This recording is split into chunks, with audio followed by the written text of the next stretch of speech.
He is the origin of all. He has no other origin, and he is the prime cause of all causes.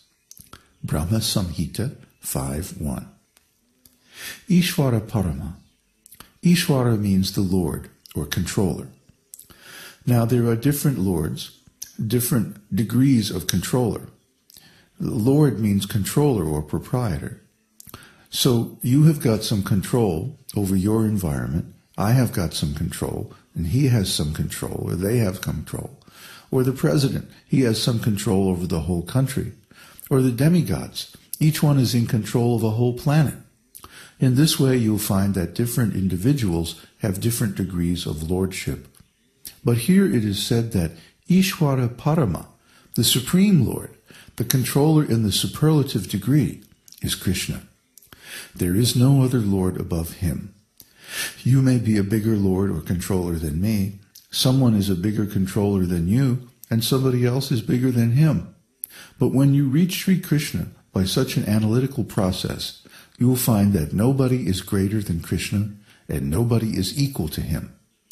That is Ishvara Parama, the Supreme Personality of Godhead, the Absolute Lord and Controller of everyone. So if this Absolute Lord, Sri Kṛṣṇa, Svayam Bhagavan, the Supreme Personality of Godhead, not just the personality of Godhead, because there are many personalities and expansions of Godhead, but the Supreme Personality of Godhead means the original person from whom all others are expanded. In the Vedic literatures, we come to know that there are many, many incarnations and expansions of God. He has thousands and millions and billions of forms.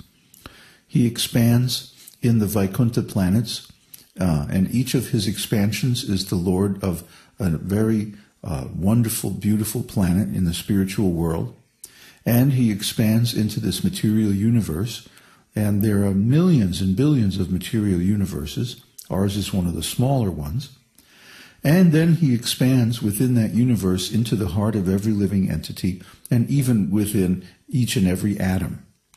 So there are uncountable, unlimited expansions of God. Yet, Kṛṣṇa is the original Godhead from whom all of them have expanded.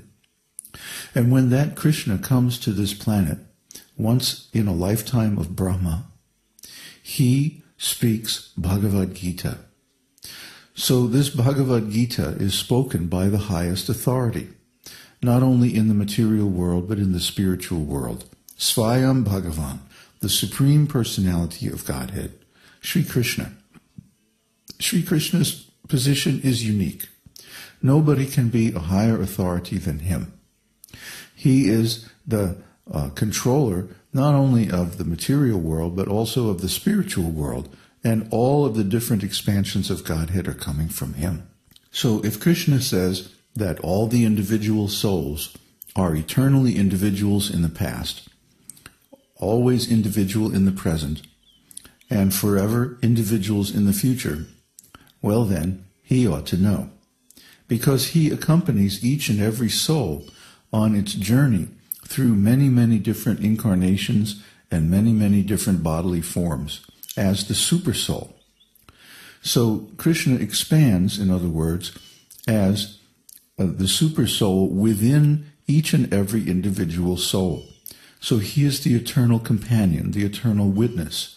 He knows all of our past lives. He knows all of our activities, all of our karma.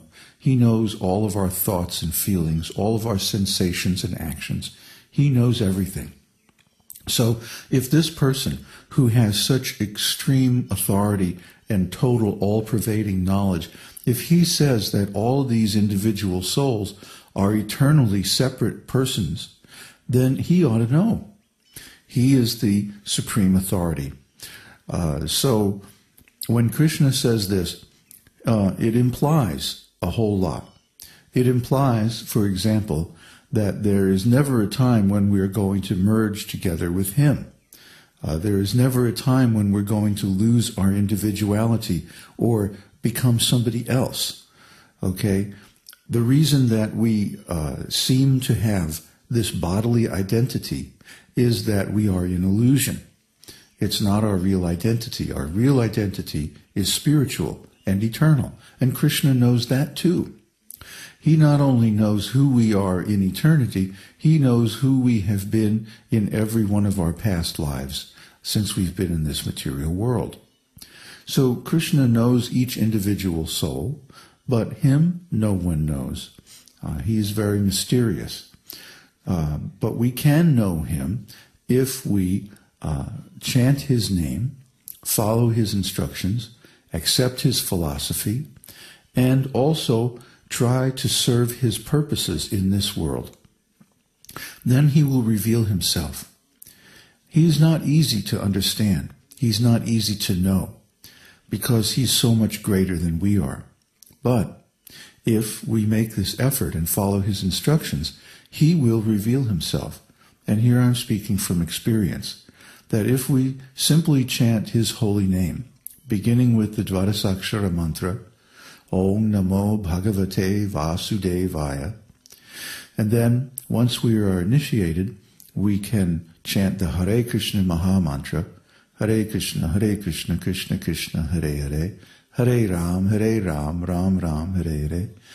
If we chant this mantra faithfully, and we allow it to purify our consciousness by avoiding the 10 offenses against the holy name, then we will come into self-realization, or realization of who we really are in eternity. And how will we do that? Because we will realize Kṛṣṇa, and we will realize our relationship with him. Our relationship with Kṛṣṇa is the foundation of our eternal identity. Therefore, when we chant the mantra, we are speaking as if we are in our eternal identity. In the beginning, of course, we're not. But ontologically, what's happening is that we are speaking as if we are already self-realized, even though we're not. Even though we're still in illusion, we begin to speak like that. And that helps us begin to realize who we really are. This is a process that can take many, many years. Yoga, self-realization, spiritual enlightenment, these are not cheap things. The fact is, we are in so much illusion. We think we are this body, and we have completely forgotten who we really are. So, to uncover our real identity is not going to be a simple, easy task. Well, it may be simple, but it's not easy. Just by chanting this mantra, by becoming pure, by reading the Vedas, by hearing from the spiritual master, by serving the spiritual master and his organization and his purposes, we're serving Kṛṣṇa's purposes, because the spiritual master is self-realized. He knows Kṛṣṇa. He has seen Kṛṣṇa face to face. And because of that, he knows Kṛṣṇa's purposes. He understands Kṛṣṇa's mind and heart. And his life is totally dedicated to serving Kṛṣṇa. Therefore, when we serve the spiritual master, we also serve our own purposes of self-realization.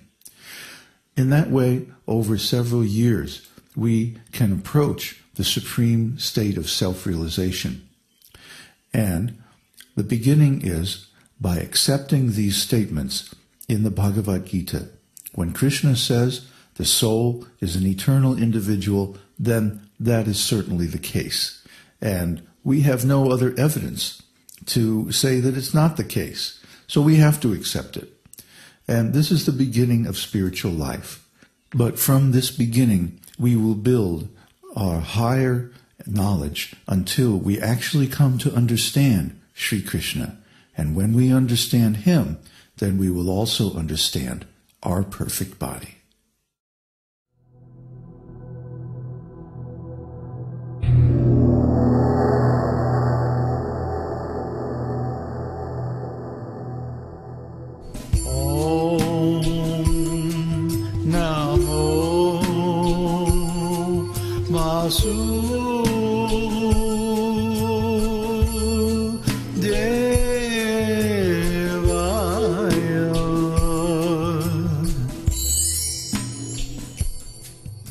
We hope you've enjoyed this edition of Your Perfect Body. This is David Hughes, your host, reminding you to visit us on the web at esotericteaching.org, where you can purchase the complete Esoteric Teaching Introductory Seminar DVD and many CDs of transcendental music and mantras.